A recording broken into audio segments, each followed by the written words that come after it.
Today's episode includes some stories that'll crawl under your skin and stay there. But before we get started, if you're a fan of the strange, dark, and mysterious delivered in story format, then welcome, because that's all we do and we upload every day. So if that's something you're into, please volunteer to walk the like button's dog. Then, halfway through, just drop the leash and whisper, "You're free now." Before we begin, tell me, where are you listening from and what time is it there? Also, subscribe and turn on all notifications so you don't miss our daily uploads. Okay, let's begin. What happened inside the tunnel changed him forever. It starts with first snow over the Cheat River, late November, year 2011. The kind of ash-colored flurry that only sticks where the mountain keeps its shade. Down in the cut, where an old railroad spur once ran through Brushy Mountain, there's a brick-lined tunnel that still breathes iron and limestone like it never retired. Locals know. Places like that are older than whatever story you brought with you. The man who walked in that night was 38-year-old Thayer Mott. 2 years home from a blistering overseas contract where dawn came with a buzzer and the heat tried to erase you daily. Back in West Virginia, he did county roads, cones, culverts, sleeves, rolled exactly the way your grandfather approves of. Off the clock, he carried radios for fun, listened to the weather net the way other men listened to baseball. Thayer lived alone in a small cottage that apologized every winter for one window that never sealed right. And he had a rule: write things down and the world behaves, at least for a while. At exactly 1950, by a cheap, luminous watch whose hands never lied, Thayer stepped into the Brushy portal. He'd told Dispatch Lenox Vale that he'd walk the right-of-way from Brushy to Quarry, check drains, note a small rock slide from last week, headlamp, warm white, a spare in his pocket because batteries lie. He descended the stone throat. Brick arched overhead, ballast underfoot, old rails long since lifted clean for quick money. He kept to the shoulder, counted steps, scraped slate from the crown with the toe of his boot, and wrote little facts on a card because little facts keep the big ones honest. 50 steps. The foot sound changed dry to damp. The tunnel sound, river on stone, temperature wind, steady drips settled around him. And then at 2012, something new slid in beside him.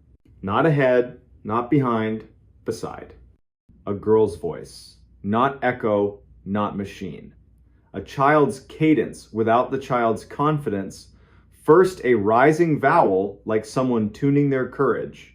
Then a single word delivered with precise hope. Thayer. Tuklo. He did not answer. In Monongahela County, rule number 1 for deep places is simple. When the dark learns your proper name, do not answer. The voice tried again. Thayer. A tiny clatter shoe to bottle somewhere along the brick. A little grit slithered down the wall. Thayer laid his left palm flat to the tunnel to tell his nerves where his body ended, lifted his radio with his right, and went bureaucratic on purpose. County Mott, Brushy Tunnel, on foot, moving west. I have a voice event. Log it at 2012. I'm not answering. Continuing slow to center. Line of retreat established. Over. Lennox came back with the calm you hear from storm spotters who've seen it all. Copy voice event. Keep that lamp honest. And if the dark tries to be clever, you be boring back. Thayer moved 10 careful steps. The story he didn't request kept coming. The floor sagged, a half-inch subsurface water chewing quietly at the bed. The left wall had the tiniest bow. A weeping drain left a snail-clean stripe.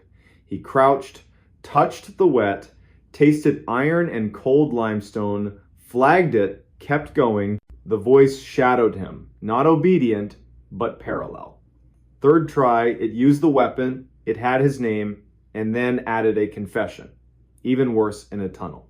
I followed the light and I can't find it now. The hiss after the last consonant, tears. He pictured a dozen real kids from a dozen real houses. He ignored every single picture.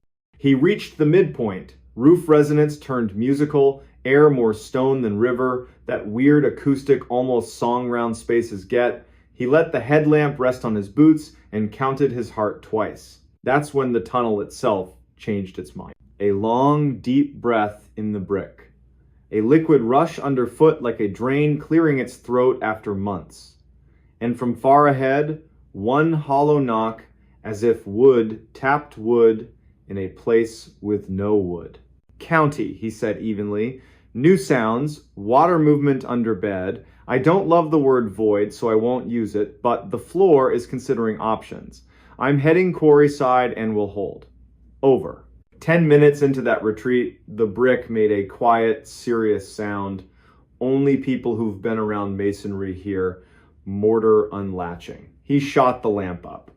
A hair-fine seam ran lengthwise across the crown, like a hand-drawn horizon.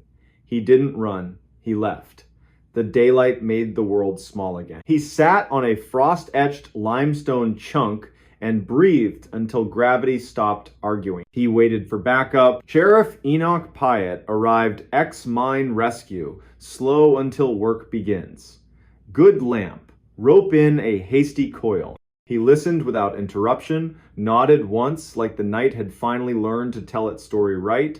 They went in together. Pyatt pushed a broader beam holes live where danger sits. The seam was worse. 3 bricks down, the line dropped like a child slipping while holding hands. Then the voice returned. Not Thayer this time. One word that made both men remember there was a ridge above them and an even bigger sky above that. Daddy.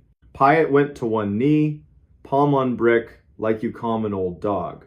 He didn't answer the voice. He addressed the wall. We're not breaking you tonight. No names. We'll bring math, shoring, and bored people who'd rather argue football than be brave. A small clatter. 30 paces ahead, standing water, a foam cup with a crescent bite drifting, ripples walking out, dying polite. They backed. They called in 2 volunteers with timbers and wedges.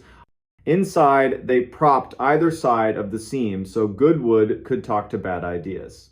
Denied, the voice grew patient in a nasty way, humming, please, measuring consciences, waiting for a slip. Pyatt looked at the crew, head out. To Thayer, your report will say we stayed for the welfare check, left for structural reasons.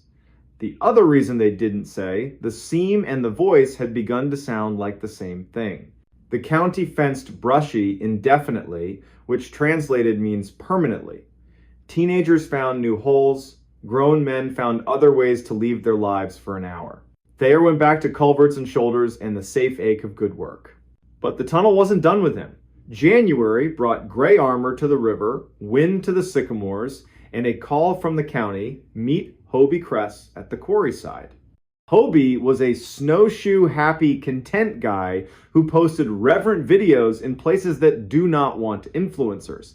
He'd filmed himself stepping 5 feet inside the arch and dusting snow off his hat like he was blessing it. The county wanted a conversation, not cuffs. Against his will, Thayer liked Hobie. Clean cut, the smile of a man forgiven by the world for 30 years. Thayer said, the brick is tired, the river is mean, the air is not your friend. For once, Hobie listened. Then Hobie said something that wiped the smirk off. Fate. Thought I heard a kid in there. Thayer asked, what did she say? Hobie blinked, just my name. So Thayer started stopping by the portal after supper. Not to be a hero, to be a witness. Some nights need witnesses. Late February, year 2012. Thaw hit too fast. The valley filled with water's angry negotiations. 2 a.m. The volunteer chief blows the horn. Pyatt calls Thayer the kind of hour you don't justify your choice of company. At Brushy, the fence lay meek in briars. The tunnel exhaled a runner's breath. They set a line, moved to Mark 3, and stopped, floor sound wrong. Pyatt's ankles, calibrated by years, said, Hollow wants a friend. Down tunnel, a light, not theirs. Clean, white, fresh batteries, eager to please. A man's voice, Mara, Mara, honey, answer me. Then the noise rescue people know in their bones. A foot into nothing, Scrabble. A half-swallowed curse because the man believed in God and wanted his attention, not anybody else's. Thayer dimmed angled, reached, and caught Pyatt's sleeve not to yank to warn bones. He projected county calm over a private prayer. "Sir, stop. Aim your light at your boots. We're county. We're coming to you on a line. Don't step. Don't say her name again." The man froze like a new company rule just slid down from corporate.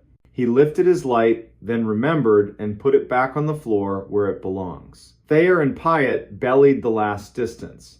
A pocket of water had eaten everything under 5 ties. A plank mercifully there bridged. They slid the man back, clipped him, and sent him out on a promise of coffee. He would later tell the paper he cried, and no one made him feel small for it. He would not tell them the name the tunnel whispered to him to get him inside. When his light was gone, the tunnel was not quiet. The voice came one last time. Not the child. Or the child, upgraded for cruelty. "Your father called for you, and you did not come." Pyatt closed his eyes by reflex, opened them on purpose. Thayer didn't move.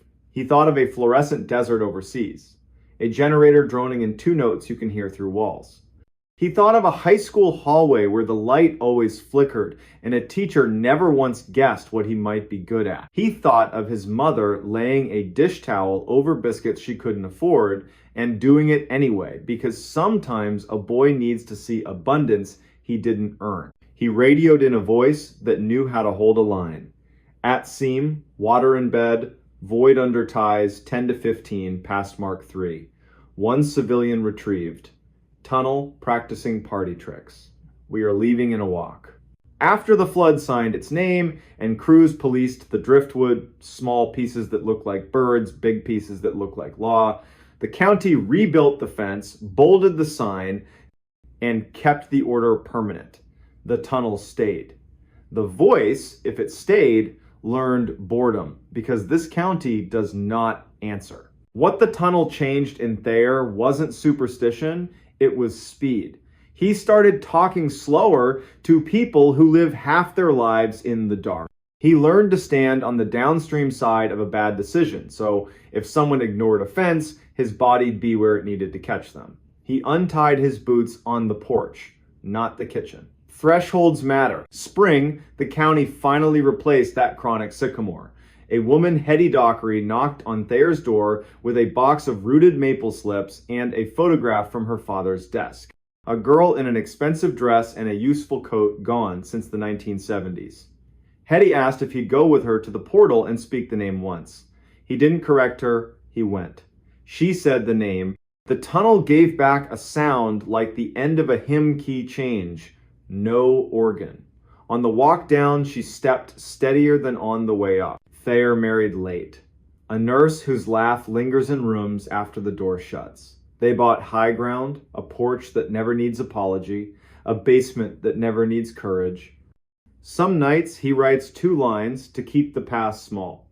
The tunnel is still there, I am still here. In church, when a baby cries during a hymn, he doesn't wince. He lets the sound pass through like a storm already spent over another ridge. Ask him at the gas pump. No nonsense what the voice was. He'll give you the closest truth he owns. The dark repeats whatever it hears most. In a county that refuses to answer when a hole throws names at them, the dark learns boredom and moves on. He'll say it while checking tire pressure before driving out to a grumbling culvert. He'll be behind on sleep and alive. Teenagers will still swear Brushy has a ghost. Good. The night's big enough for practice. Daylight's big enough to remember a man went in, came back, and adjusted his life 1 click slower. Every November, first ash snow clinging to Brushy's shoulder, Thayer pulls into the turnout, kills the engine, and listens.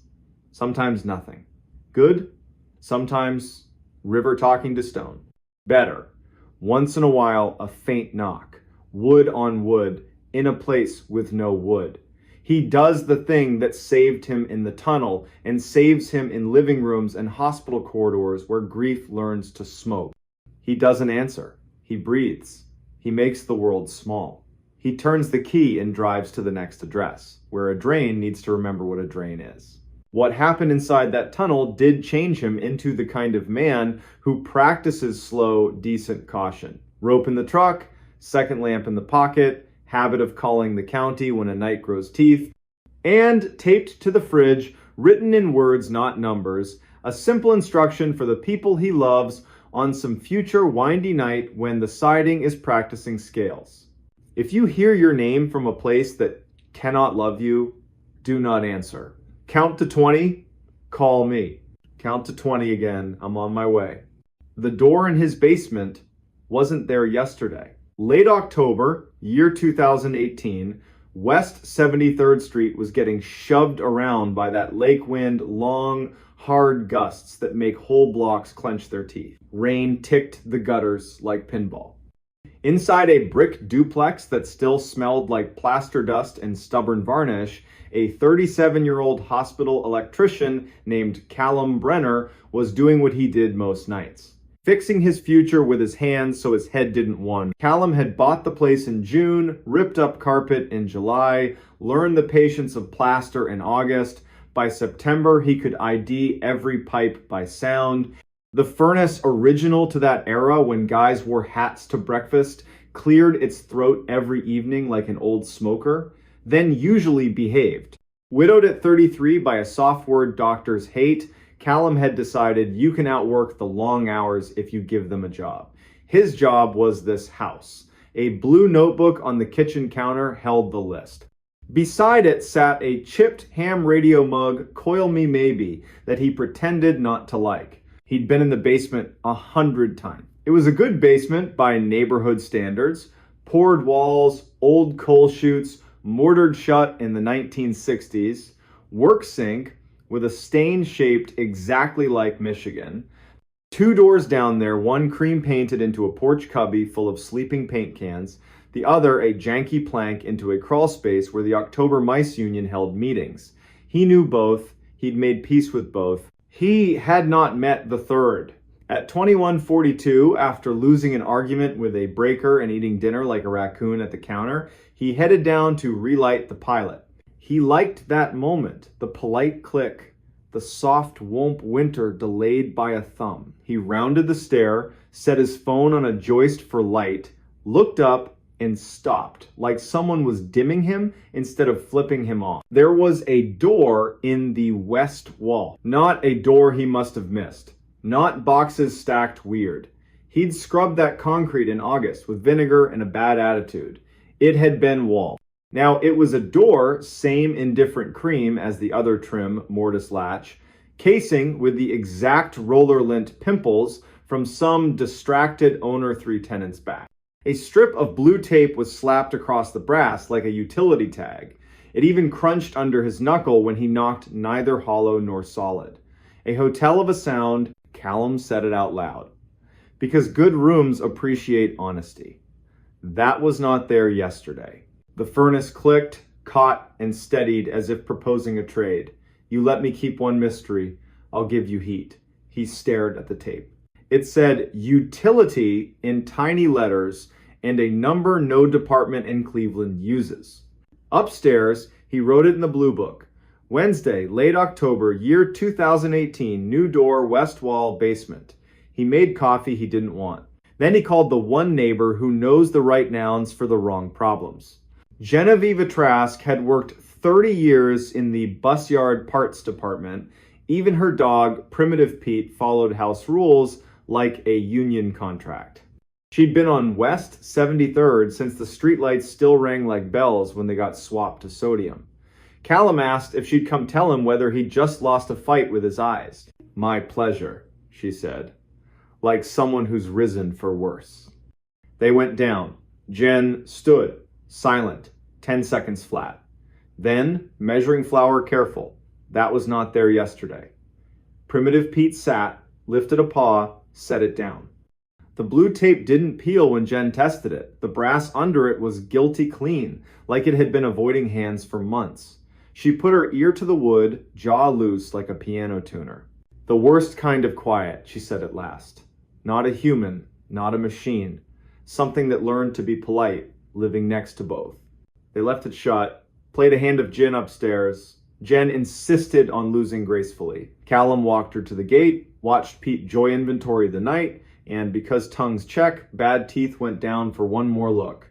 The thing stayed a thing. In the morning, he called the utility mark line, contract inspections. They'd swing by Thursday unless the wind ate their schedule. And Otho Dwyer, night maintenance at the hospital.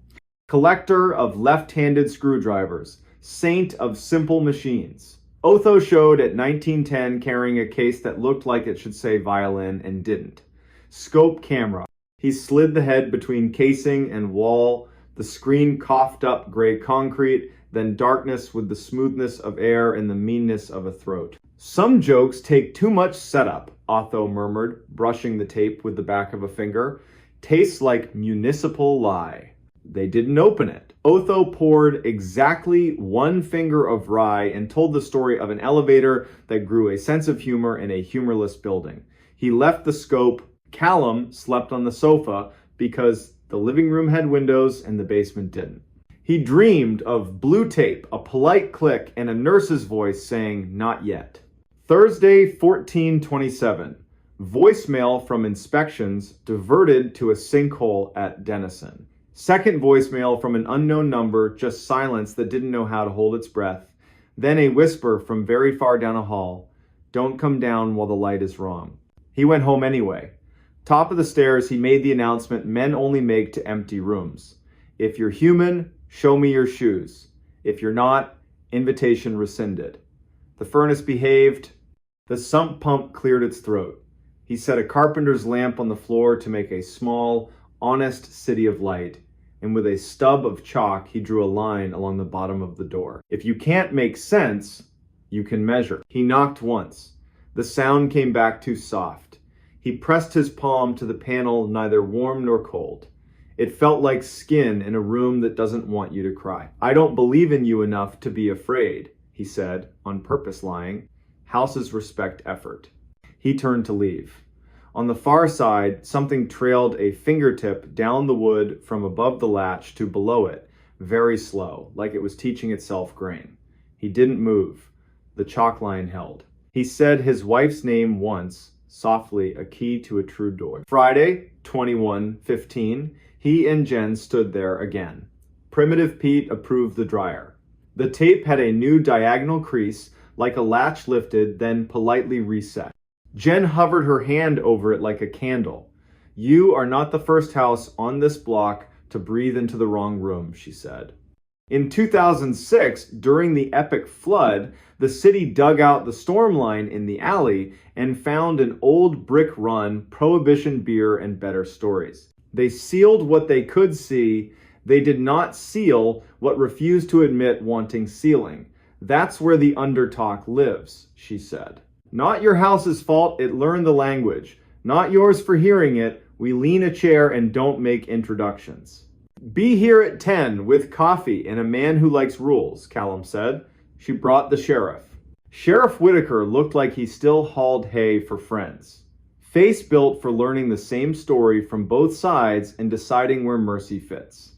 He listened to Callum, to Gen, to Pete, who sneezed once, officially endorsing the facts. Whitaker pressed his ear to the panel, knocked a pattern. Too slow, pause. Two no one uses unless they suspect a test. The door answered, one slow, three quick like it understood and preferred to show off. "We're going to treat this like a person who talks too much and too sweet to a child," Whitaker said. No drama. "We don't answer. We call boring people with rope courtesy over magic." At 10:50, Building Inspector Ninette Polk arrived, clipboard, caution tape, and two public works guys who dig with shovels and silent. She measured, tapped the concrete with a screwdriver. Jaw loose, head cocked. "Double wall," she said. "Face wall. Behind it, not wall. Behind that, not our business yet. The plan, open the outside from the alley, look at it like breakfast. If breakfast looks like sin, you eat elsewhere." By noon, the alley had a careful hole. Brick, then more brick, then a slump of coal pretending it wasn't old. Ninette rolled her light into the throat beam, sliding along clay to a small cleared space. A tin cup, A folded blanket whose corners remembered hands, a stone pile with soot above it, a fire where fire made no sense. We've had squatters, she said. We've had people who didn't choose to be squatters, and we've had tunnels that confuse maps. This is a little of everything. Whitaker braced a gloved hand on the edge, leaned without betting his weight on anything foolish. At dusk we come with 2 more bodies and a rope round my waist.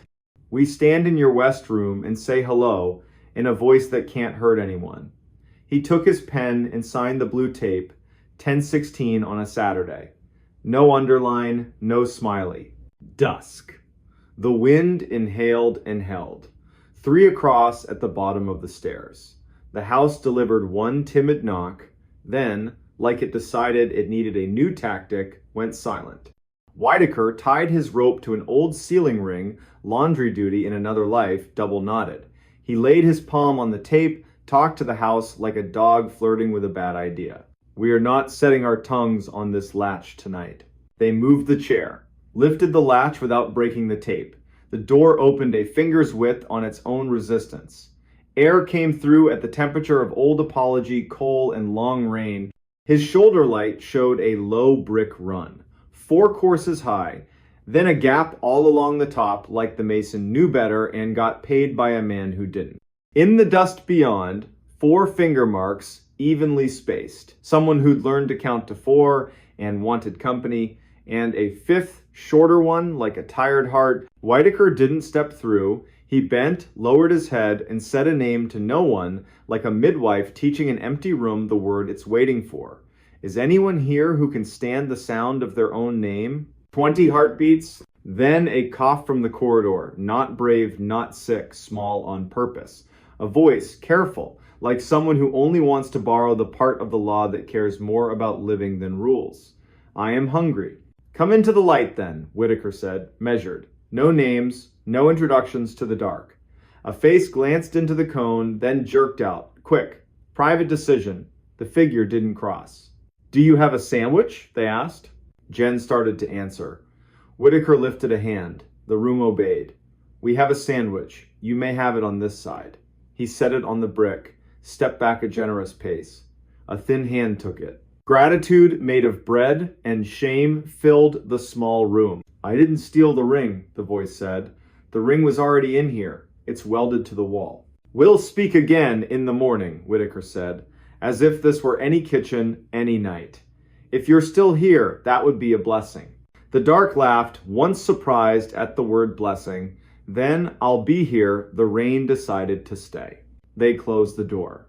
No chair. Sometimes chairs are theater when you need policy. Sleep came in the way it does when a house tries to grow a new tongue.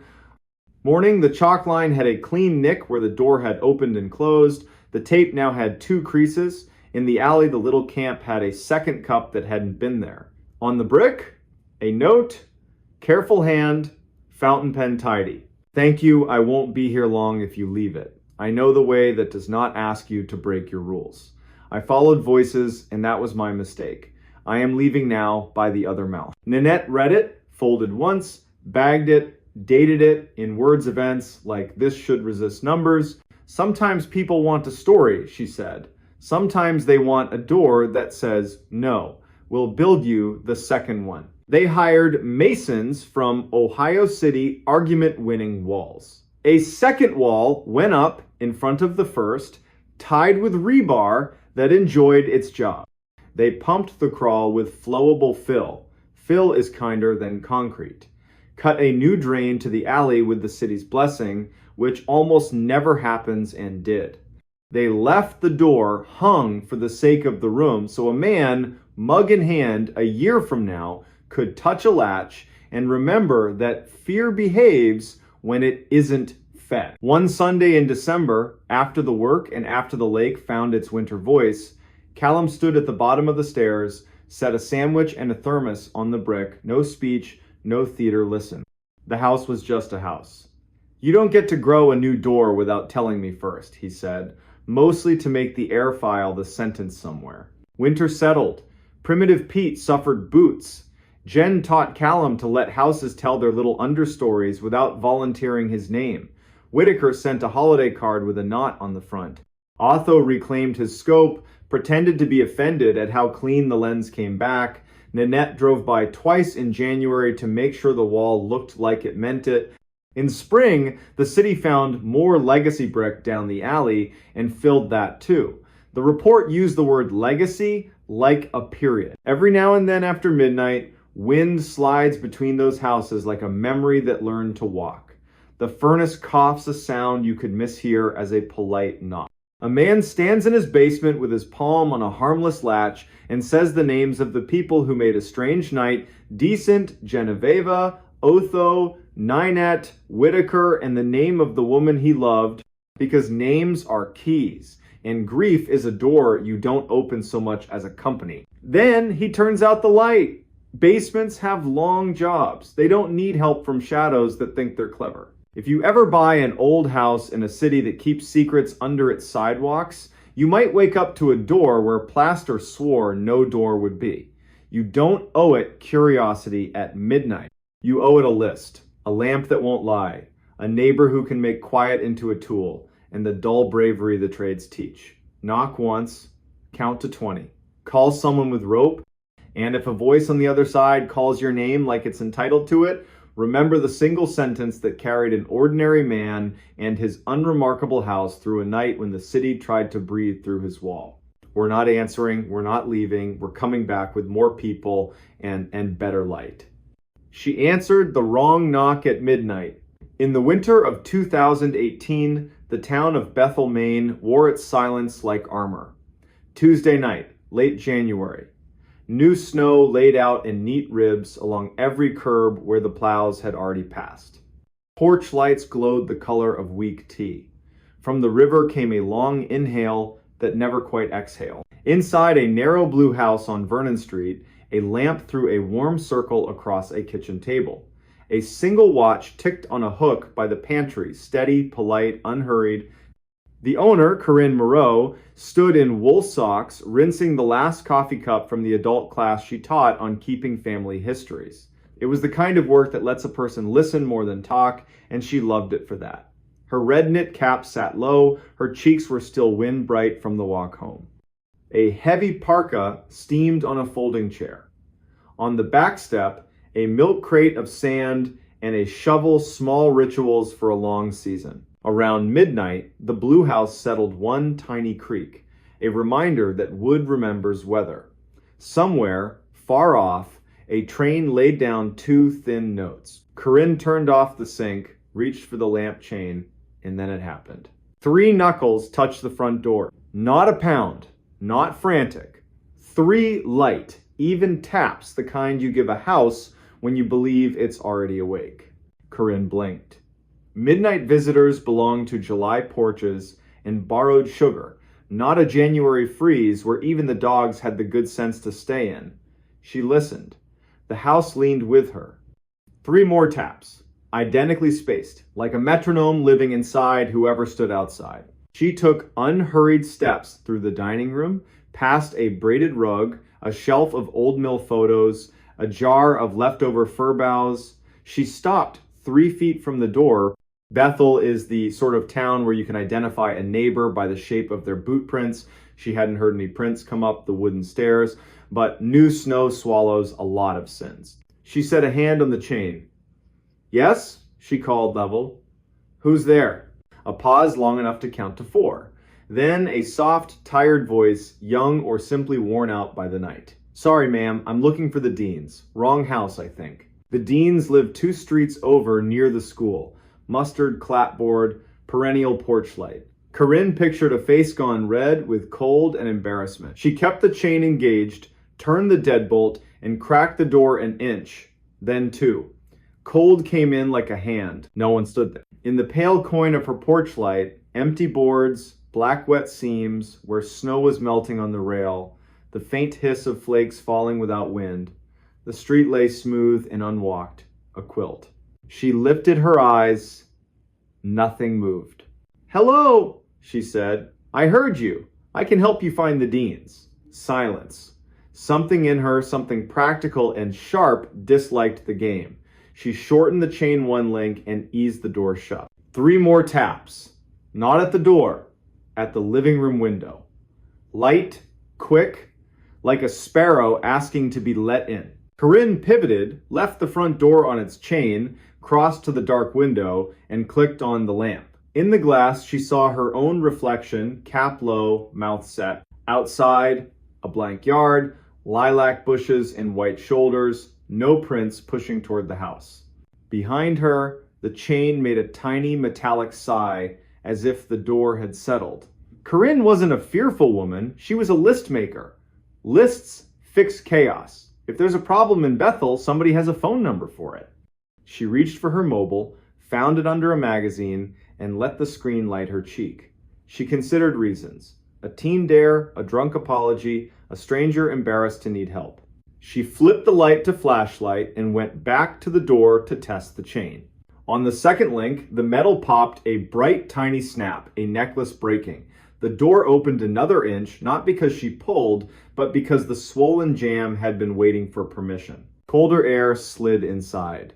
The porch looked like static. No silhouette, no shadow, just stillness. The unnerving kind you feel when a familiar room has been ever so slightly rearranged. Stop, she told herself. The door, the night. She closed it, reset what was left of the chain, threw the deadbolt, and put a palm flat on the wood. Out loud. For her own nervous system, she took inventory. Door shut, chain up, deadbolt engaged. I'm inside. Snow on the porch. No footprints. It's after midnight. I'm calling non-emergency now. Rilla at the sheriff's office answered with a flannel voice. Corinne summarized, 3 knocks, wrong name, empty porch, window taps. Rilla took the address, promised a deputy after helping a stranded car on Greenwood Road, and asked if Corinne was alone. Yes. Then, do not open again for anyone you can't see and greet through glass. Understood, Corinne said, and said Rilla's name back to her, because names make long nights shorter. She switched off the hall light and watched her street from the living room window. Across the way, the blue house was dark. Miss Doyen had gone to Lewiston for the week. A camper sagged under a tarp. Farther down, the broker's wire reindeer still stood in their thin fur coats. Snow hushed everything. The heater sighed and fell silent. Shadows stretched, then tightened. Her reflection in the window became a stranger standing too close. She looked at the doormat, no melt. The rail, no hand. A soft shuffle at the back door. She didn't flinch. She moved by plan. The back door had a small square of frosted glass. Anyone became a blur behind it. Corinne set her fingertips on the wood. Deputy? She called, letting the word do some work. If that's you, please speak. The shuffle paused, then nudged left, where the sand crate Saturday. Plastic tapped softly, like a toe on a toy. Fox? Curious neighbor? Someone deciding whether to be decent? A thin snake of cold slid under the gap and wrapped her ankles. She saw herself, from above, a woman in wool socks coaxing her house into staying brave. Please, a voice said, but not from outside, from the dark phone in her hand, a live line hollowness. Please, can you help me? Wrong house. Wrong number. I have the wrong number. She woke the screen. No incoming call, only her outgoing to the sheriff. She set the phone on the counter like it was an egg she didn't want to crack and realized her mouth had gone dry. A glass of water steadied her hands. Her teeth clicked the rim. Small, human, ordinary. The back door knocked again. Not gentle now. 3 careful, even raps with weight behind them. The doorknob twitched, tested, stopped. Headlights washed Vernon Street with white bars. A cruiser idled. A brown-jacketed shape stepped into her porch light and raised a hand. Corinne's whole body let go. Deputy K. Bourdain, tired, decent, stood in snow-dusted eyebrows and a hat that had seen winters before this one. Evening, ma'am. You called about a knock? She told it straight. The taps. The wrong name. The empty porch. The window. The back door. The voice on a silent phone. He didn't smirk. He did the quiet arithmetic of a person paid to stand between strangers and the night. He asked to walk the perimeter. She waved him on. His beam skimmed low, the way you do when you care about tracks more than drama, he murmured to his radio. When he came back, cuffs whitened. He shook his head once. Not a print, he said. Doormat stone cold. New powder should have told on anyone coming up your steps. If they were here, they were careful or weightless. It read like a joke, it didn't feel like one. He thumbed the snap chain like a jeweler. Old metal. January is mean to things that work hard. He left a card. If it happens again, call, don't open. Even if it says my name, if it knows my name, call twice. He drove off with the small promises that keep small towns upright. Corinne reset the door, stood by the window until the glass grew warm under the lamp, placed the broken link on the table, and said the deputy's name out loud. Kellen Bourdain. The pantry watch ticked once in agreement. Sleep didn't come. She didn't insist. She dozed, sitting up in her grandmother's chair, to the heater's patient cycle and the sibilant peace of falling snow. Morning arrived honest. Plows took back the street with orange mouths. Coffee turned the world 1 degree kinder. Corinne ordered a new chain and deadbolt. The hardware owner offered to drop them by just to have something to do. By lunch, the bright brass was installed and the house breathed easier. By late morning, she'd nearly filed the whole thing under odd but survivable. She phoned the dean's no midnight wanderer. She checked on Mr. Bix, his porch light would stay on. The librarian, honor bly friend, former student stopped by with a scarf over her mouth. Rilla says your house tried on a ghost. A generous word for a good knock, Corinne said, making tea. When she mentioned the voice through a dark phone, Honor's hand went to her own pocket. My Aunt Reba got a call during the 2009 storm, Honor said, from my uncle's number. He was on the couch next to her. No sound. Then a voice used her name like it had a library card. She set the phone down and said my uncle's name twice. The voice said, no, like it was correcting her. Did she believe it? I believed the way she sounded when she finished, like she'd passed a test she never agreed to take. They made a plan. Supper at Honors above the library, cards, easy conversation. At 3:40, the hardware man fit the new chain, talking loudly and cheerfully about a raccoon that learned to knock with a spoon. Corinne dropped the broken link into her desk. Not to keep, just not to throw away on the day it happened. The evening at Honors was ordinary, in the best way. Garlic, old paper, a radio station from the middle of the country. At 10:10, Corinne walked home under a coin moon, let herself into the blue house at 10:32, and set her keys in the bowl. At 10:36, 2 quick knocks at the front door. She stood with her palm a hand width from the wood. I'm not opening, she said, frank but not rude. Say your name and purpose or try another address. Silence. Then the almost bass of a voice felt in the chest more than heard. Please. Wrong door, wrong number. Same words. Heavier. She killed the lamp, let the room go, exterior, scanned the street. Plenty of prints now from a day of living, but none fresh to her steps. The kettle clicked on the stove. The ordinary arrived right on time. She poured tea, decided her mouth would speak only on purpose. At 11:03, 3 polite knocks at the back door. She dialed non-emergency again. This time Kent answered voice like sand. A car was close. She thanked him twice. She braced her feet, let her body remember its own width. Watched the frost square turn the dark to lace. The knob didn't move. Deputy Bourdain returned, eyebrows full of starlight. We're going to pretend I came because I missed your lamp, he said. They walked the lot lines. His light wrote arcs on snow. They listened to soil with their hands. He left another card and one practical instruction.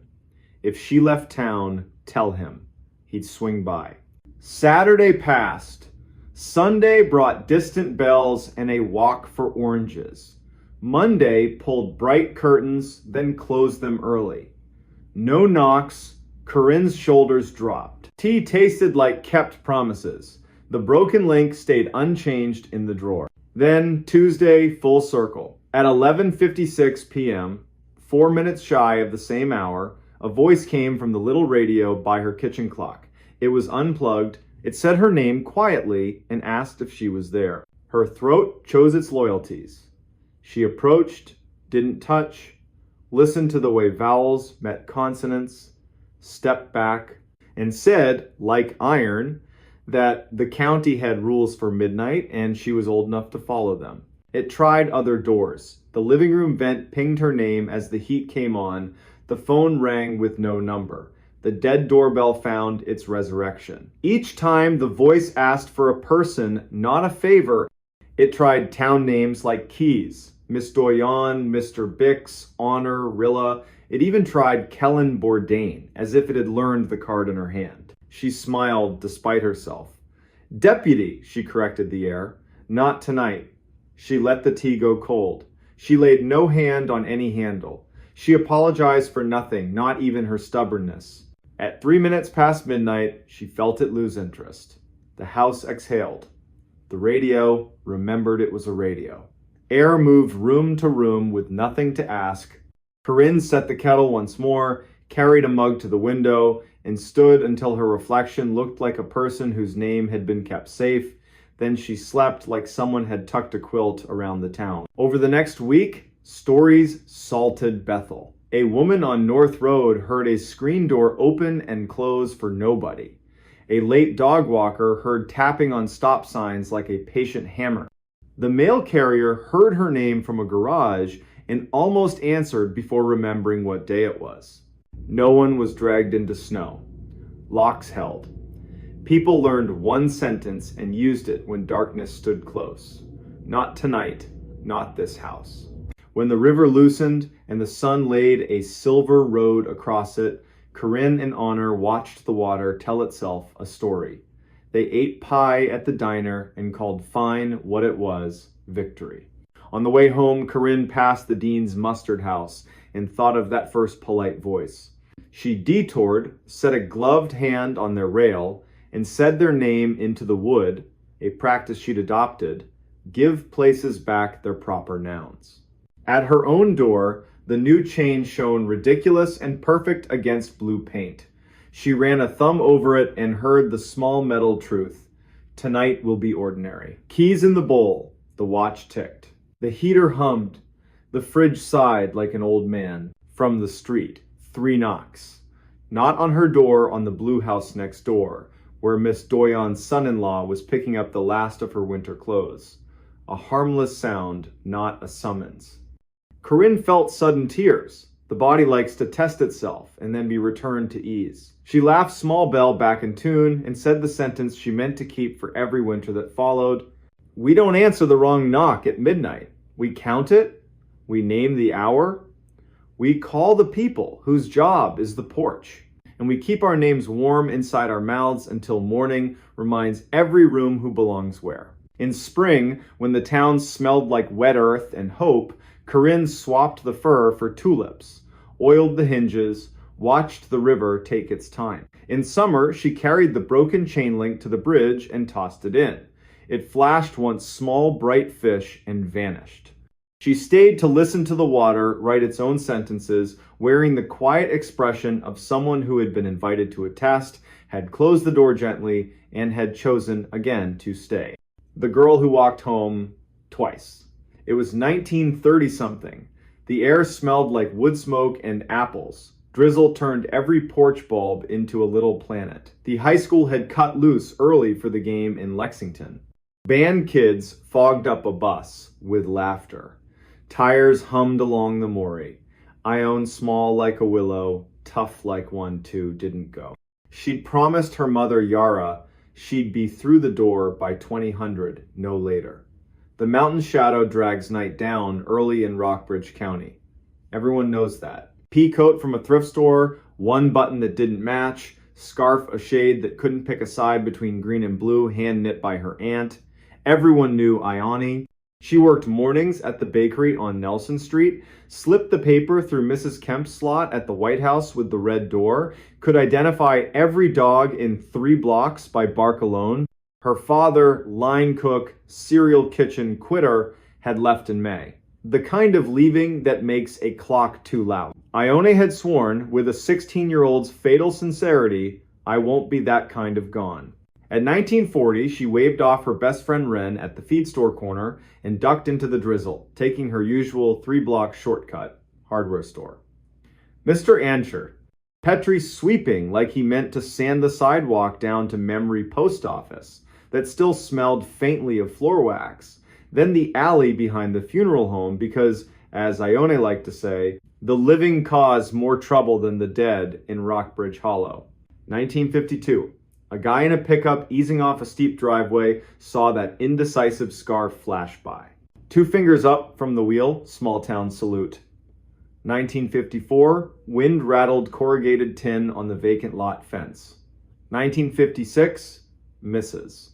Kemp stretched her back, peered past a thin curtain, clocked a girl head down, hands in pockets, shoulders squared against the wet. 1958.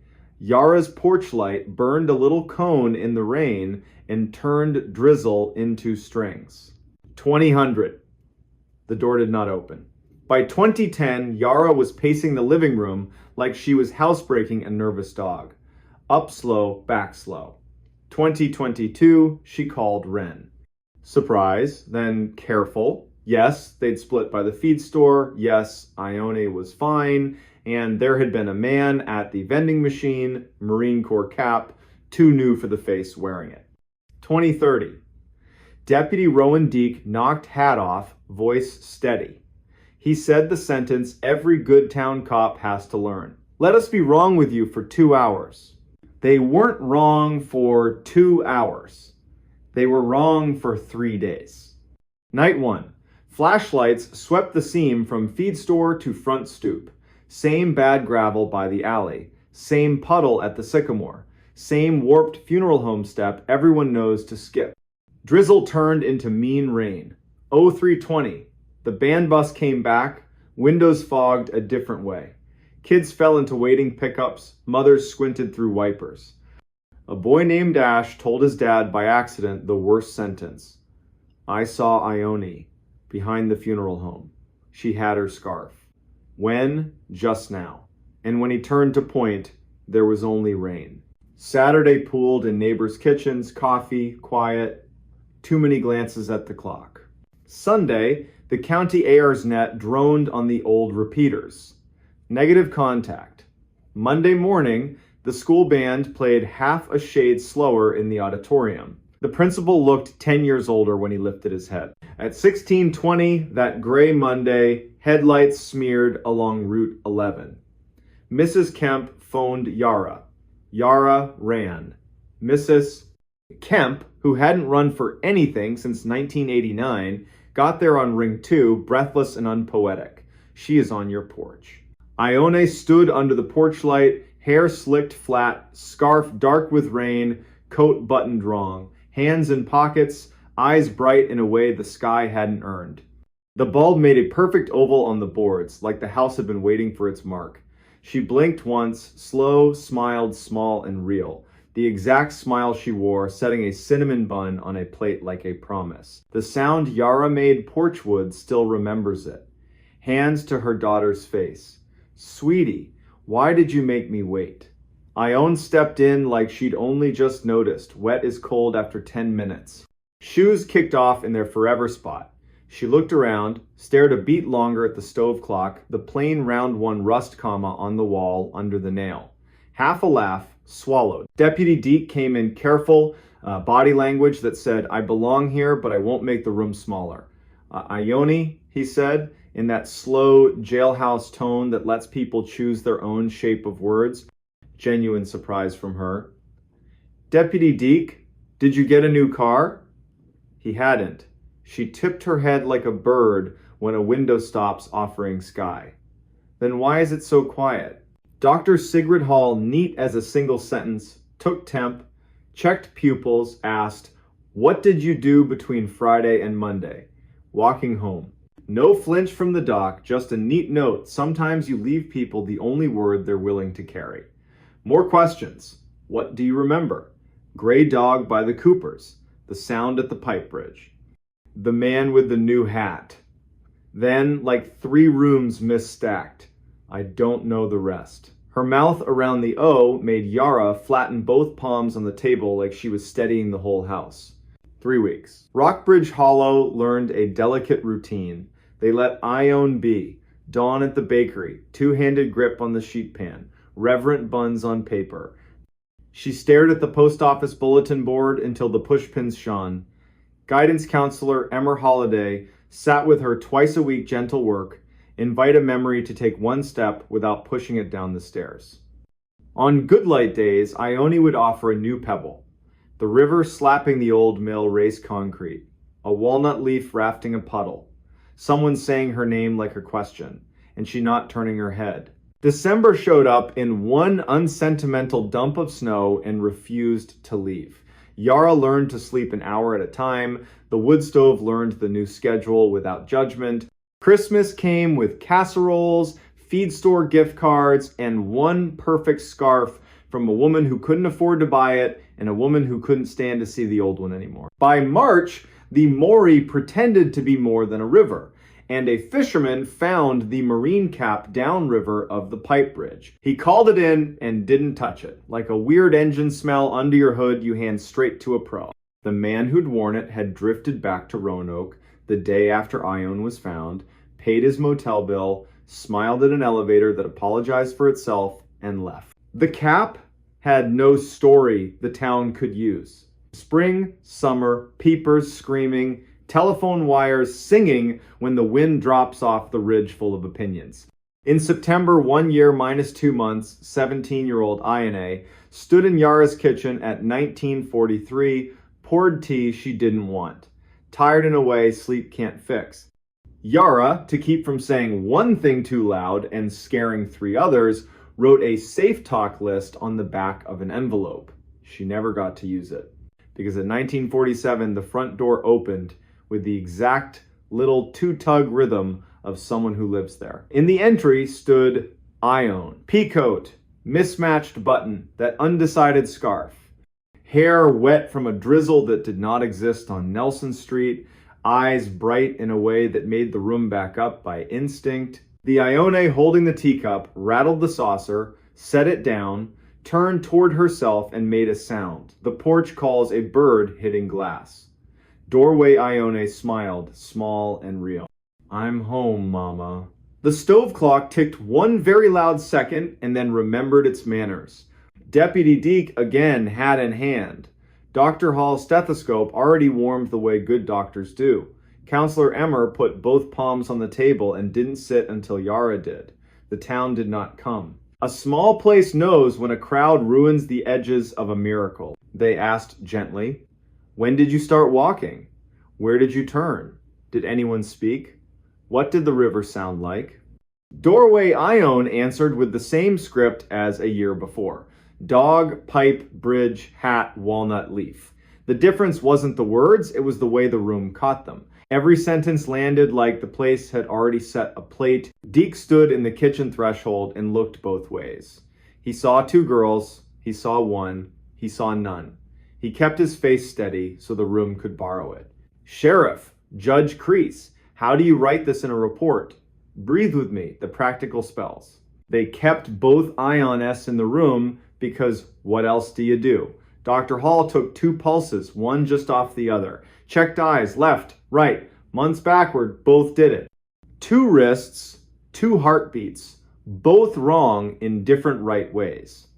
Her face gave nothing away and everything all at once. 2140. Somewhere down the block, a stubborn riding mower coughed into 1 more season. Emmer broke the spell with 2 perfect lines. We're going to give the new arrival an apple, and then gentler. And we should stop calling her the new arrival. They gave her the apple. She held it like a small planet, looked at it, at the clock, at Yara, at Ione, at the hallway, to the bedroom where long division and bird names had been learned. Then, matter of fact, not triumphant, not afraid, there are two of me here. The tone wasn't a request. It was a math answer. She had finished counting and was waiting to be told what the number meant. The town did what towns do when the world tilts and insists it's always been level. They made order. Cedar chest to the living room. Second bed. Pastor Rowe came kind mouth. Better history. He knows how to talk without turning a room into a church by force. The sheriff, the judge, and a university woman from Lexington with a voice that makes you believe machines can help without showing off. Her term, identity event. It looked great in a report and was useless at the kitchen table. That night, Yara dozed and woke, and dozed and woke. Twice, she stood in the doorway and watched two girls sleep by lamplight. One hand out of each blanket, palm open the exact way Ione had always slept, as if catching sleep required a hand ready. Twice, her mother hand reached to pull a blanket higher and shook in a brand new way. Morning stretched the house back to its old shape. The bus hissed at 07:45. The driver glanced at the porch without meaning to. Mrs. Kemp knocked once, left rolls, and a note with only the date she believes. Inked things are harder to argue with. The university woman returned, politely eager. Separate mic channel. Smell test, cinnamon, eyes closed. A metronome on the table whose pulse keeps time. She packed up at noon with good manners and eyes full of a curiosity that doesn't need oxygen. For a while, Rockbridge Hollow held. The girls washed dishes in a choreography that invented itself in 48 hours. Tea the same way. They walked the block at dusk together. They did not cut behind the funeral home. When they slept, their breathing went just out of phase, then remembered itself. Like two clocks learning, they didn't have to impress each other. Then the bill came due. Day 10. A pale circle under older Ion's left collarbone, coin-sized, cooler than the skin. Dr. Hall's smile stopped at her mouth. Her eyes kept the truth. Sketch on the chart, pictures keep you honest when words want to pose. Day 11. A match on newer Ion's right collarbone. Day 12. Two circles bloom, each wrist, opposite sides. Opposite girls. Like a mirror taking inventory. By day 14, the girls had learned to move like two people carrying one big tray through a narrow door. Day 19, they'd invented a way to argue that didn't injure the room. Day 21, the circles resolved into a constellation the doctor couldn't name, and then, just as impolitely as they appeared, they faded. Not all at once, one by one, soft as a hand, smoothing a wrinkle back into weekday skin. Day 24. Dusk, the hour when Rockbridge problems either introduce themselves or forgive you for not noticing newer Ione stood on the porch, undecided scarf at her throat, and looked toward the feed store, the funeral home, and that walnut root that heaves the curb. I should walk, she said. Older Ione, very quiet. I'm tired of walking. Both were true. Yara chose the loudest kind of bravery that makes no noise.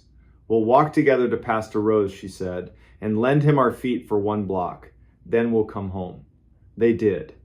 The town watched by sweeping already clean porches. The girls returned, ate, slept. The circles faded, like a bruise deciding not to be dramatic. Day 31, 05:20. Newer Ione rose, made tea she didn't want, folded the undecided scarf on the table, smoothed it with both hands, thumbed the mismatched button, and laughed without humor, private joke between her and the world. She opened the door to rain that wasn't there for anyone else and a porch light that was. She stood on the exact board as the year before. Turned, as if to give someone permission to follow. No one did. Step 1. Step 2. By step 3, Yara was awake. A mother knows her child stares.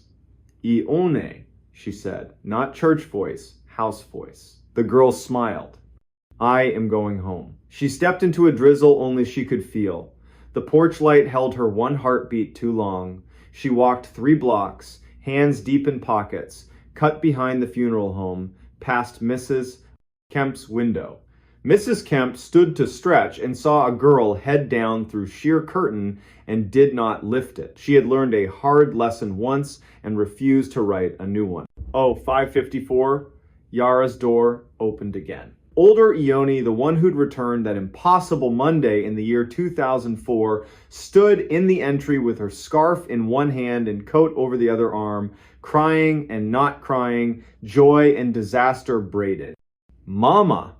No words back. Some truths are for skin, not air. Yara crossed the room, palms on her girl's face, while the clock hung its seconds without comment. By noon, the rain that hadn't been real for anyone else gave the day back. Dr. Hall, efficient, kind, wrote 2 lines she'd never bother a medical board with. Their grammar wouldn't survive. Older Ione, warm, steady pulse, lesions fading, appetite back. Newer Ione gone.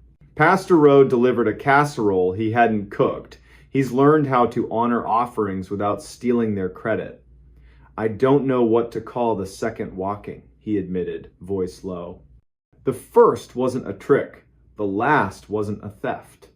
When the porch asked for a witness, they gave it one. That was right. Weeks stretched.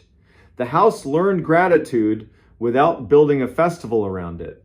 Ione went back to mornings at the bakery, face to the heat, wrists remembering cinnamon's weight. The Tuesday dollar tip from Mrs. Kemp, return some customs, survive any weirdness. One Sunday, Wren braided Ione's hair on the stoop and didn't cry until the knot that spot where promises and prayers looked the same. Deputy Deke waved with 2 fingers and didn't slow. Habits keep towns from unraveling. Sometimes in late fall, when the walnut drops a single leaf onto a puddle and the river at the pipe bridge sounds like the old mill remembering. People here say, without moving their lips much, that they saw Ione walk home again. They don't mean a ghost. They mean a woman carrying her own shape through weather that didn't deserve a name, and for 15 sidewalk steps they felt porch lights turn on in their chests and were kinder to their own breath. Years later, one Sunday in the year 2019, Ione worked the bakery counter with her daughter, on her hip, hair loose because the day hadn't asked for more. A stranger out of state ordered a coffee and said it the way outsiders do. "Are you the girl who walked home twice?" Ione looked at him, then at her daughter, then at Nelson Street drawing its honest line toward the river. "I'm the woman who did her best in Rockbridge Hollow," she said, kind, firm. The stranger made a sound halfway between sorry and disappointed and took his coffee to go. That night, the porch light over Yara's door hummed like it has for 15 years. Little transformer in a housing that outlived storms, bulbs, and one remarkable season. Walnut leaves fell in 2s and 3s. The stove clock kept obedient time even after time had misbehaved. Yara sat in her chair, listened to the night count itself, and felt the house settle into its old bargain with joy and fear. She spoke one true sentence into a room that had earned it. "My girl walked home. My girl walked home twice." He followed the voice in the woods. In late November 2016, a small Vermont town quietly changed the rules for how you answer the dark. Friday night. First snow falling like ash over the Black Spruce Tract 160 square miles of public forest that starts just west of Cold Hollow and runs up to a ridge the color of old iron. Wind from the north braided through the needles in one long note that makes decent towns leave porch lights on a little later. Inside the Grange Hall, the fire department fundraiser clattered along. Raffle wheel, paper plates, kids ping-ponging between folding chairs.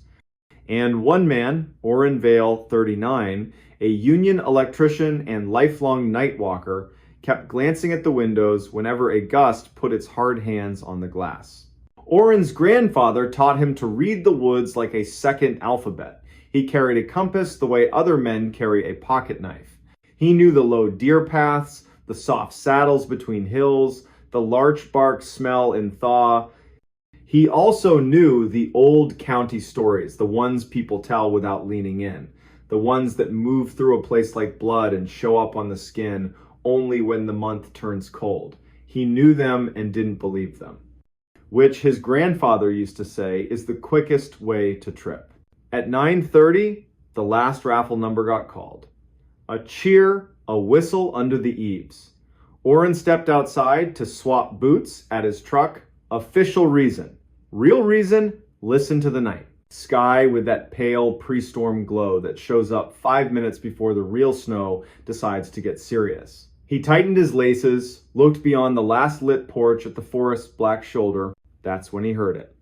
A word as soft as an unfinished thought. Hello! He locked up like an animal when a twig snaps wrong. Then a short laugh at himself, shake it off. Your name is not written in the air. Street still ordinary. A plow truck idling on the corner, TV glow in a window, boots crunching frozen grit. Nobody else stopped. He headed home, head down against the fine sting. At the seam where the last streetlight quits and the road becomes suggestion, the voice returned clearer from the tree line. Orrin, truck radio bouncing off metal, teenagers behind the mill, or just the human ear, born to fall in love with the shape of its own name. He didn't speed up, didn't slow down. Turned into his drive, hand on the knob, door opened, and the room, warm, yellow, smelling of dry wood and laundry soap, closed around him like a decision. Tea, boots off, house creaking as it accepted the cold. He told himself he'd imagined it.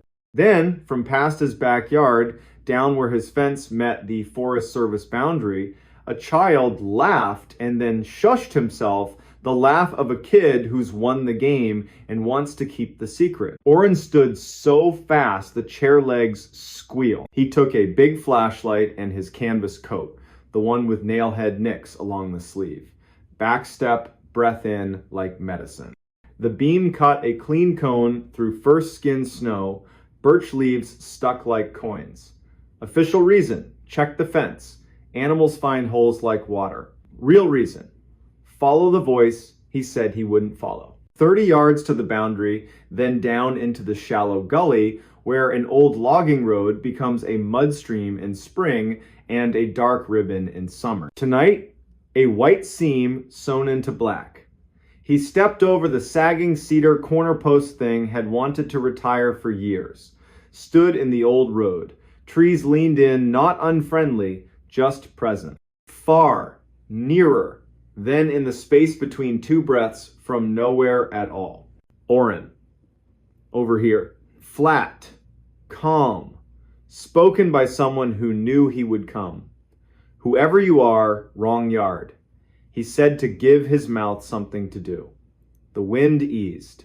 The light found only clean snow. Here's where the story could have ended. He could have gone inside, called Deputy Thad Lorman, and said the sentence men like him hate. Maybe I'm imagining things. Turn the deadbolt, put the kettle back on, let the weather change the subject. Instead, because his grandfather taught him to meet strangeness with stride, he went forward 2 paces, then 2 more. Good woods do a winter trick.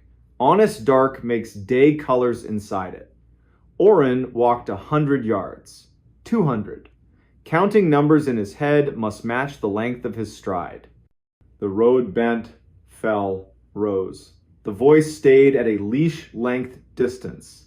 Third bend, a smell he couldn't place. Not smoke, not rot. A peculiar clean copper coins in snow stream under ice where no leaf has fallen. He stopped. The beam trembled once, steadied. I'm turning around, he told the night like a neighbor by trash cans. If you're real, say your name with your mouth. Answer from the left, low and near, made of breath, and something that owed breath nothing. Please. Old story word. No manners, perfect aim. He swept the light, the beam caught the hem of a wool coat behind a young fir. A dark sleeve, a pale idea of a face. His breath snagged, the sleeve moved a little. 2 slow steps, the way you approach a skittish dog. A woman. Mid-20 seconds. Hatless, hair slicked to her skull by wet snow. Wide eyes, not panic, just far away, like someone who's been walking too long in a sentence that won't end. City boots? Wrong season. She didn't look at Orrin, she looked past him, toward the place where home lives in a man's imagination when he's far from it. Please, she said again, the syllable making a bull-sized cloud. I lost my brother. He's down there. He keeps answering me, but he isn't moving, and I don't have anything left to pay the dark with. Oren didn't ask the right questions. Not why here, not where are your tracks. He did what his grandfather would have done. Light to her shoulder so he wouldn't blind her.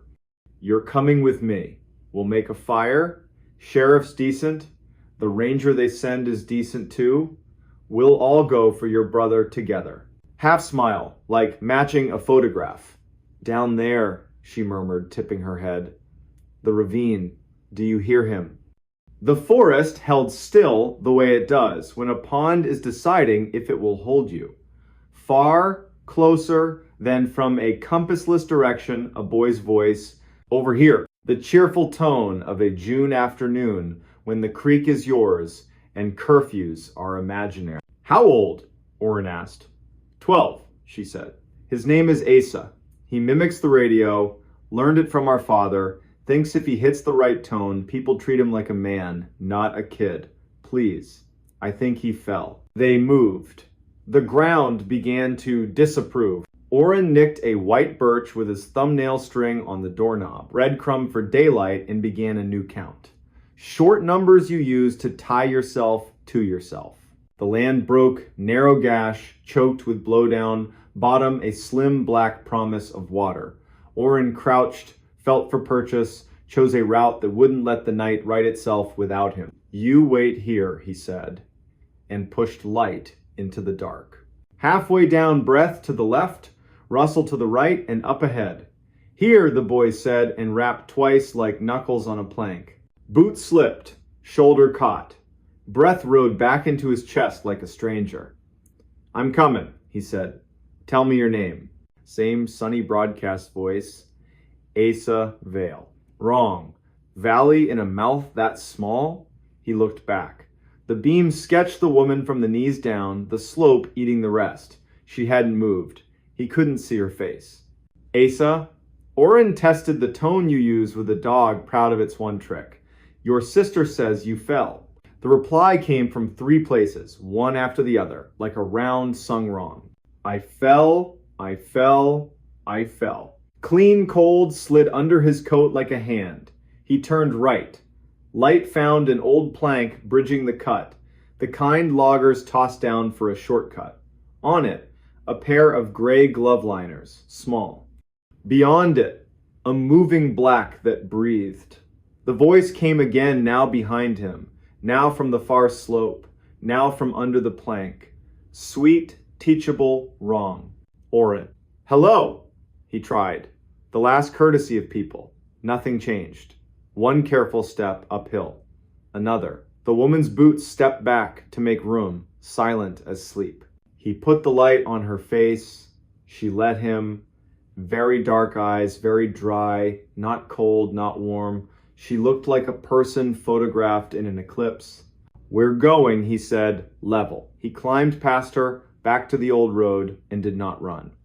Kept the beam 3 steps ahead, made sure the ground didn't decide to turn trickster. He said soft, the name of his grandfather, the ridge, the stream, the man in town who could fix anything with a coat hanger. That's how men like him pray. The voice followed at the same polite distance, calling his name, then trying other names, one by one, like a radio dial. Mael, Thad. His father's name, the one he hadn't heard aloud in 10 years. Shape, correct. Weight, wrong. The hair on his arms tried to grow a second coat. Fence. He stepped wrong, caught his coat, cursed with relief.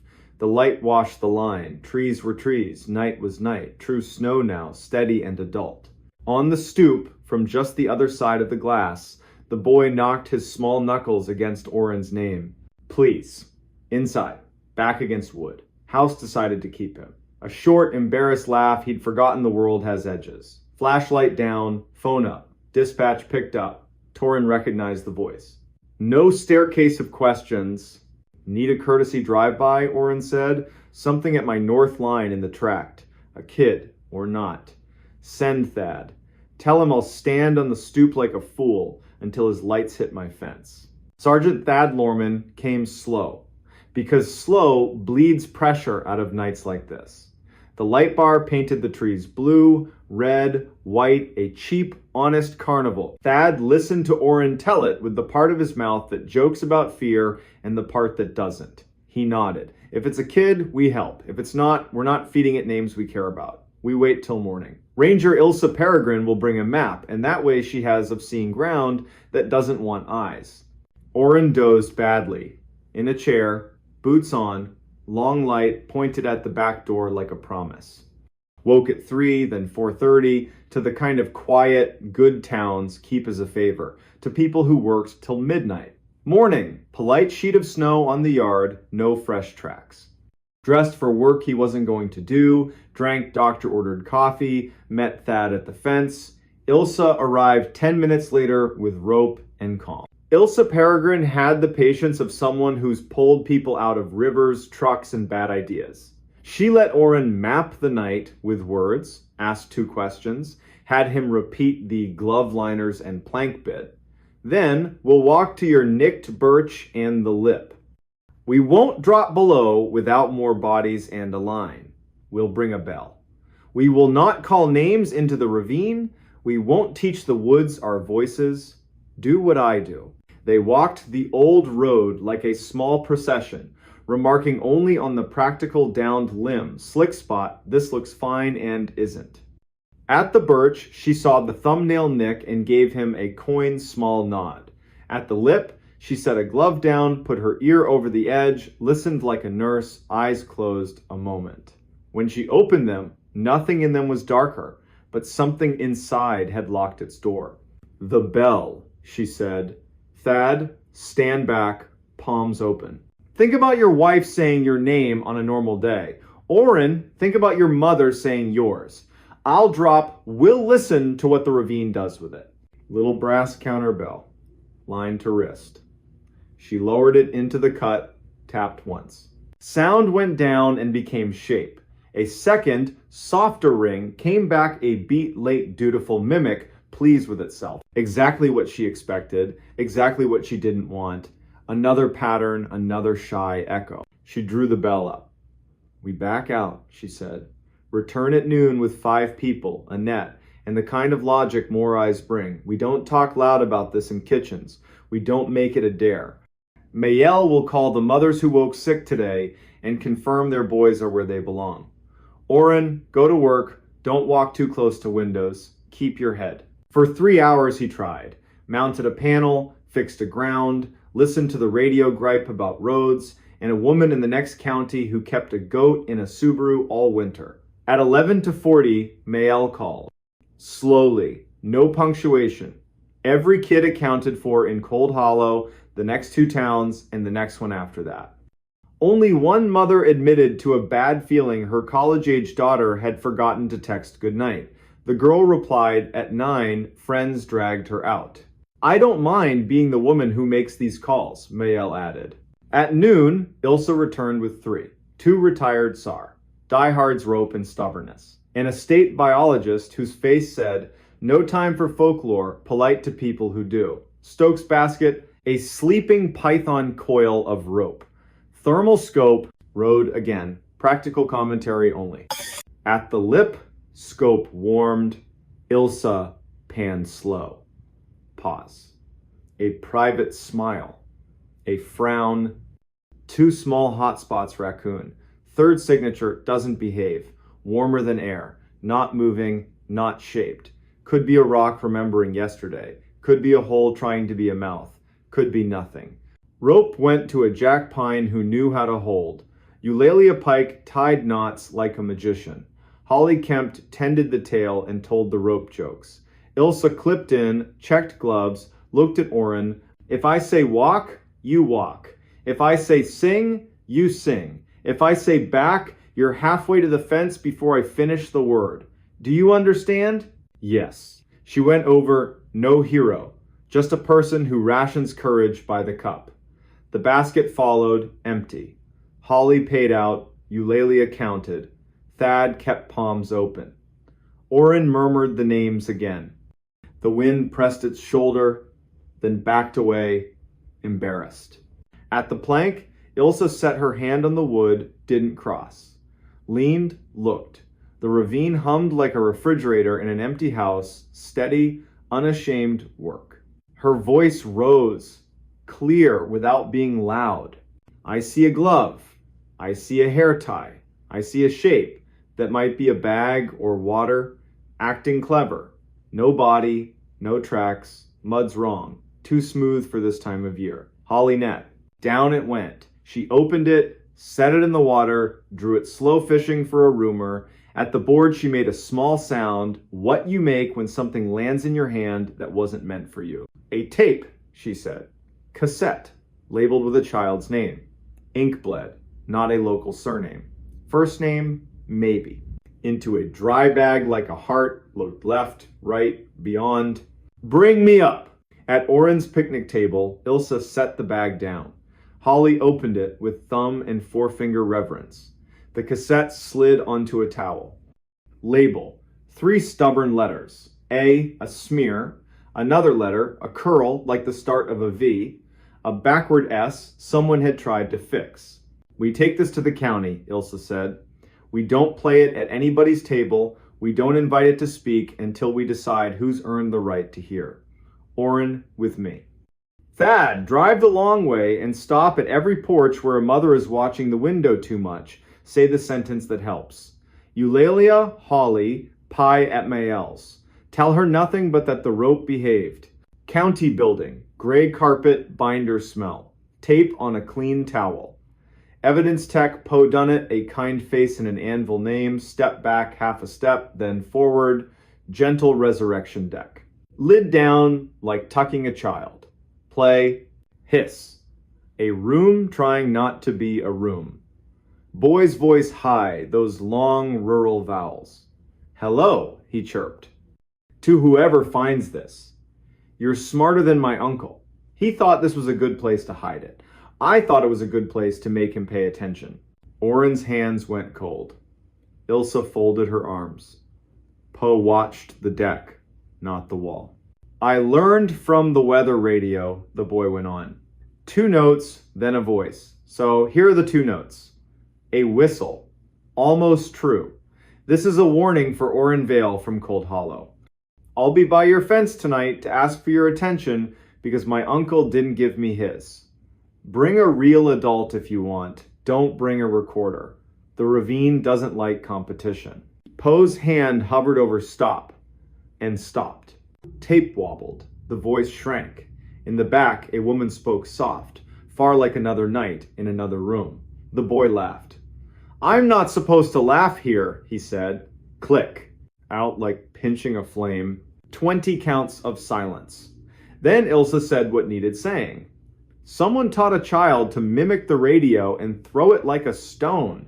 Someone told a story to the wrong head and let that head go walking with it into a night.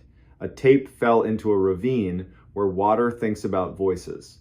Next time, we will not let the water talk first. They worked. Knocked on doors along the ugly highway west of the tract, a trailer. A man who wouldn't answer until Ilsa said please the way a daughter does to a stubborn father. He opened. Saw the tape, covered his face. Made a sound older than apology. Said one name without looking up. Asa had been 12 inches, 2006. His mother believed something that charged interest. His uncle believed in nothing but tricks. Asa memorized the weather radio panel like a prayer, used it for jokes, then defense, then art. He threw his voice into dark to see if the dark would throw it back. It did. One November night, he walked to the ravine to show the dark. He didn't come home. The uncle told no one, managed grief like a secret, called it clever. It was cowardice. They found a hair tie. 2 glove liners. In spring, when the ravine surrendered its slow winter work, a shoe with its lace still tied, and 1 small clean bone. They wrote what the report allowed. No spectacle, no feeding the woods names it hadn't earned. For a week, Oren stood by his fence each night. Didn't call, didn't answer. Stood. Trees did the old work. Wind chose other halls. Once, very late, when the stars dropped their light lower, A voice from somewhere between branch and ground said his name without hunger. Oren, like ticking off a list, he said nothing back, let air, cold, and needles speak over him. Went inside, boots by the door, slept without dreams. That winter, from Route 2, the tract looks like any black wall with silver on it. It is any forest. It will let you in if you bring a good map and let you out if you bring better friends. It will listen to anything you say, repeat very little. If you ever stand on a porch in first snow and something at the tree line uses your name, you'll do what Cold Hollow learned after Oren Vale followed a voice once and decided not to. Again, go inside, put water on with her big. Call the person whose job is rope. Don't teach the night the words daylight will need. There are always voices in woods where wind earns its wages. Some are weather, some are water under ice. Some are branch and bird wearing a rhythm our heads mistake for language because language is the rhythm we gotta reach each other. And some are something else, a debt you pay by sitting still while the professionals work. If you must say anything to the dark, keep it brief and ordinary. Say your street, say your name the way you learned it when you were honest. Then say the one true sentence, Ranger Ilsa Peregrine gave this town to keep like a matchbox in a drawer. We are not answering you, we are not leaving you, we are coming back with more people and better light. The missing campers were never alone. Today's story takes place in Idaho's Salmon Chalice backcountry. Late September 2018. 2 campers vanish near an old fire lookout. Search teams go in, radios crackle, dogs work. Then a voice in the timber starts saying one of their names. And the rule out there, the one they don't put on maps, is simple. If a voice calls your name and there isn't a mouth you can see, you don't answer. Sunday night. Rain falling in thin ropes, polite but insistent. The granite smells like a coin. Weekend traffic bleeds east. In Shoup, the cafe lights go down. The river keeps its sentence. On the 3rd floor of the county building in Salmon, under humming fluorescence, dispatcher Kaya Merritt settles a headset and sips from a chipped mug. 41, good at hearing the difference between wind on a mic and fear in a throat. At 21:47, the primary line rings a childlike rhythm. Kaya picks up a careful male voice. I need to report 2 overdue campers, my cousins. I'm next to their truck at the Loon Creek turnoff. The camp host told me to call before I get brave. Kaya goes methodical. Names, Ivor Doss, 42. Lena Doss, 38. Boise people. Left yesterday with a light kit and ridiculous amount of jerky. Destination, ridge by the old Jarvie lookout. They brought a radio. They also brought stubbornness. Stay with the truck, Kaya says. Do not step into timber. Coordinates go into the form twice, clean. Deputy Roland Knapp, 39, a face that makes people tell the truth by accident, drops a cup of stew and starts his hour-long drive. Ranger Nick Salcedo checks in from a cabin near Panther Creek. Patient voice. Knows where people make their first wrong decision. By 22:40, red and blue lights lay themselves across wet trunks at Loon Creek. The blue Ford is locked. A map inside is soaked, still readable in a bleeding wet. Camp host materializes. The pair planned the ridge, backed in for an early exit. Rain's coming, he'd warned. Rain brings the air alive, they'd said. Nick slides the map onto the tailgate. A penciled circle on the ridge. A dotted line up the wrong drainage, then corrected like a man who doesn't like admitting guesses. Beside the circle, Lena's neat list. Stove, coffee, headlamp, prayer. Time matters, Nick says. No volunteer conga line onto wet granite at midnight. Cousin stays with the deputy. We do this steady. At 1, they find the camp the way you sometimes do. Ghost of a new fire ring, a tiny cairn somebody couldn't resist. A boot print Rain is trying to steal. 2 sets. Walking together.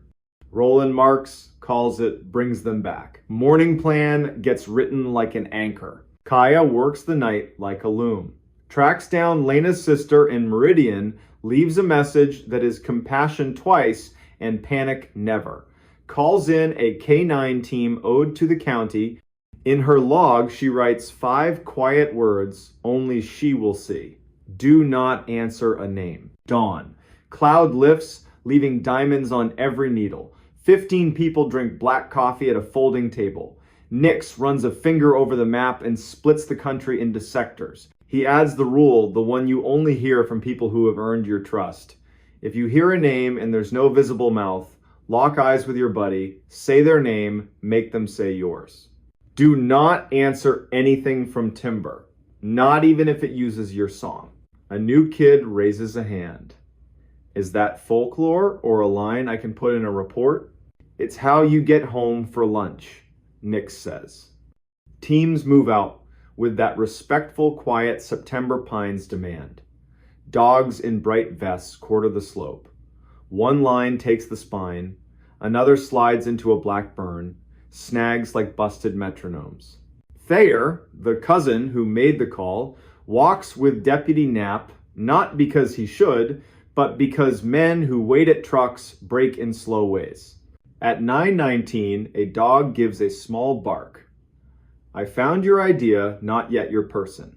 Handler Ione Taggart slips among ferns and retrieves a rolled shirt under a low lodgepole limb. Damp collar. Tiny stitched L. Bag.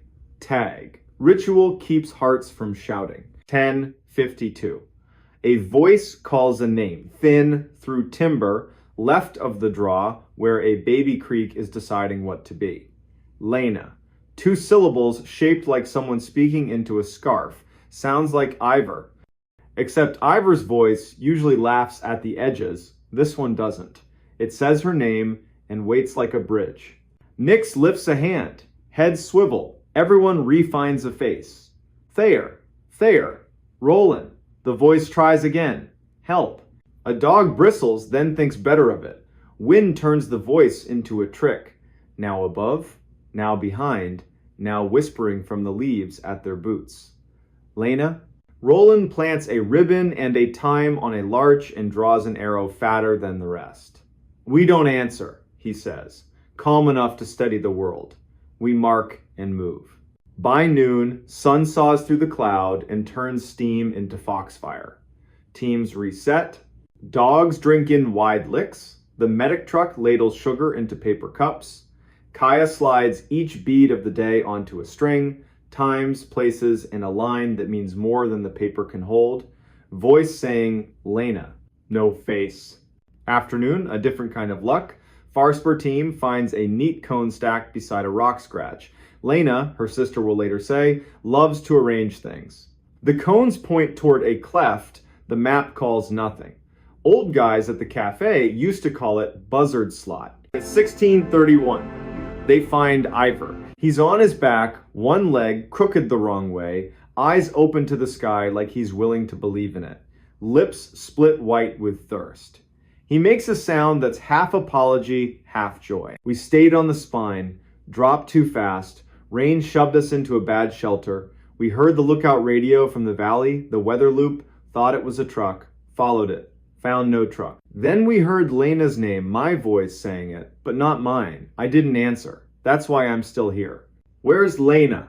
Nix asks from the edge of the circle. Went to water, said she'd follow a trail of tin cans and bad jokes back to me. Left a cone pile every 30 steps. Then the voice said my name, like her mouth. I said hers once. Too soft for the trees to catch. After that, I held my tongue. She's been gone since just before sunup. 17:54. They find Lena. 10 minutes east, 2 pitches up, tucked into a granite room. One hand on a ledge like she meant to pull herself into another day, and paused here. Cold, not lost. Shy pulse. Hairline cut with the head's usual drama. Jerky pouch, empty. Pockets full of gravel, her attempt at a breadcrumb trail in a place that only Prince would stone. Wind keeps the helicopter on a leash, so they burrito the pair in foil, wool, and intention. Move them by patient inches. Dogs trot with tails up, doing what dogs were born to do. Ivor talks about coffee like a religion. Lena says river like a baptism. On the tailgate under a county floodlight, lines running into arms, Lena gets her question to work. The voice, she tells Nix, it said his name. It came from the wrong place, above, behind, under my feet. I didn't answer. I counted to 50, then 50 again. Sat on my hands so they wouldn't lift like a trained dog. I just repeated your rule. Find a face. Say a name you can see. People get hurt up here when they answer a mouth that doesn't have their best in mind. You did right. Thayer. Because brains want drawers to push fear into we were never alone, were we? Lena gives a small, tilted smile. That's mountains for you. You're with wind. With water. With old decisions other people made and left hanging in the trees. We borrowed theirs. Wind behaves. Helicopter drops in. Medics step out with faces that make mothers cry from relief alone. They pack the dosses like a wedding dress into a trunk and lift. A scrub pine below the ridge, bows, releases, bows again. After midnight, Kaya types the sentence that chased her all day. The missing campers were never alone. She knows it's not a checkbox. She puts it in anyway. The weeks after, the valley chews it. In diners, it was echo. On lifts, radio bounce. In coveralls, catamount. Brain mirrors, and then quieter. The one sentence that matters. If you hear your name in timber and there's no mouth in sight, don't answer. A month later, blue sky so clean it feels stolen. The Dosses bring a paper bag to the ranger cabin. Knit hats, plain and practical. On the tag, Lena's neat line for when the wind forgets itself. They sit with Nix and, briefly, Kaya. Words are carefully unimportant. Nix talks burned hills learning green. Ivor describes a mispainted bridge teaching Boise patience. Lena says she now speaks her people's names out loud each morning, not to offer anything to the air, just to remind her mouth what it's for. She adds one small thing, offhand. Counting while it called, I pictured roll call. Teacher calls your name chalk in her hand. You only say here if you can see the chalk. That helped. By next fall, a laminated card shows up on the camp host board at Loon Creek. No sermon, just a rule in rainproof letters. If you're overdue, sit, count, save heat, call only when you see a face. Do not answer the timber. No author. The host denies it, then admits he likes that he would have. Winter lays down thin law. One dawn in a high cabin, a radio unplugged, says a name perfectly. The men grin like at an old joke. They say each other's names and keep making eggs. Sun clears the window. They follow the line they marked in gray light and find a snowmobiler parked like a guy at a bus stop choosing a story. He says, I heard you all night. They say, not us, friend, but we're here now. Years later, at the Shoop Cafe, Sunday closing time, you might hear it slide by. Loggers arguing about draws, a couple practicing their baby's name, somebody at the counter saying, those campers below Jarvie, they weren't alone. Nobody is out there. The hills keep you company, sometimes too well. If you catch Kaya after a shift, headset marks on her face, she won't give you a ghost story. But if you ask what she learned that September, she'll look at the river and say this: listening is work. Names are tools. Home is where you only answer when you can see who's asking. A town can hold itself together with a quiet rule repeated by people not interested in drama. She might even add, very soft, that the missing campers were never alone, and neither are you, if your hands stay steady and your mouth remembers when to keep it straight. Then she'll tip well, step into a night that smells like pine and iron and rain, and head home where a clock mutters forward, a radio sleeps politely, and the mountains lean in, listening like they always do.